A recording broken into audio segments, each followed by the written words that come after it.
ينفتح في معركة إدلب في اليوم الأول والثاني والثالث. في اليوم الأول كما نعلم تحرير 16 حاجز تابعة لقوات أسد المتواجدة على أطراف مدينة إدلب، نتج عن ذلك تحرير وأنباء هي بالأكيدة هروب محافظ إدلب خير الدين السيد، وهو شقيق طبعا لوزير الأوقاف عبد الستار السيد، مع أبرز القيادات الفرع الأمنية في إدلب إلى جسر الشغور التي تقع تحت سيطرة النظام. أيضا يعني كما نعلم أن هناك تم أنباء عن نقل بنوك خلال الأسبوعين المنصرمين من إدلب أيضا إلى الجسر.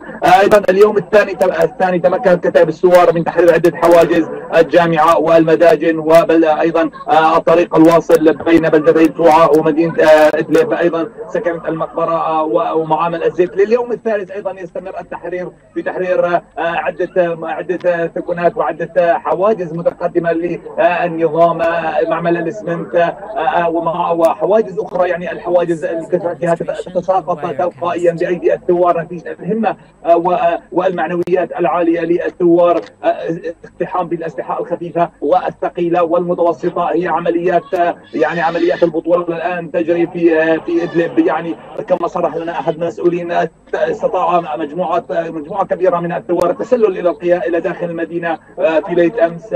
يعني وهناك عمليات اقتحام وهناك عمليات تصفية لقوات النظام، جثث كبيرة، ذات عدد كبير لقوات النظام. ويعني هناك شخصيات تبدو عليها اللاحة بأنها غير سورية.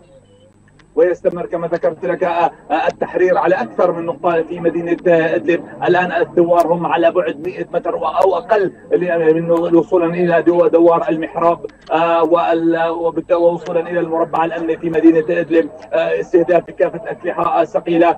لكن النظام الآن هو في حال الجنون همجي من قبل طيرانه ومروحياته التي تدك المدينة وأماكن الثوار.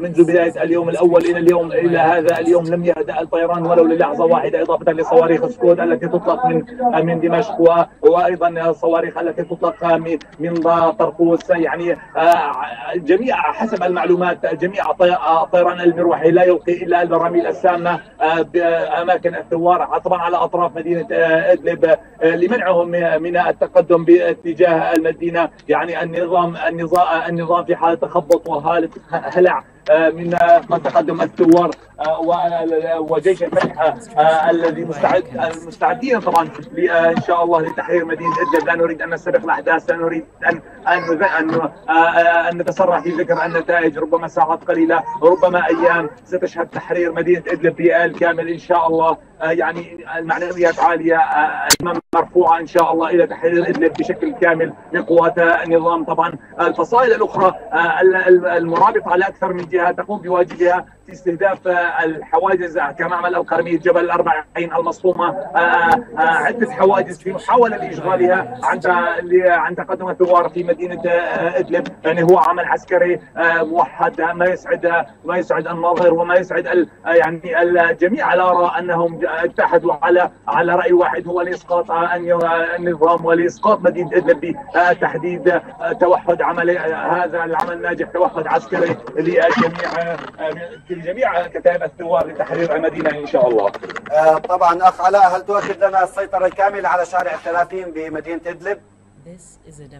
نعم من فضل الله تعالى تمكن الثوار من تحرير حاجز 30 بالكامل، وعدسة الكاميرا رصدت الثوار وفي أثناء دخولهم إلى الحاجز وجثث قوات النظام. لكن ما يؤسف ما تم العثور عليه في حاجز التقطيع، حيث قام النظام قبل هروبه وقبل قتل العناصر بتصفية عائلة بالكامل في هذا الحاجز. هو عبارة عن الأب والزوجة إضافة إلى الأم وأم الزوج وإضافة إلى الأولاد الذين قتلوا على أيدي قوات النظام في أسلوب همجي. يعني الخوف من الثوار، يتخوفون من استخدام النظام للناس كدروع بشرية لمنعهم من التقدم.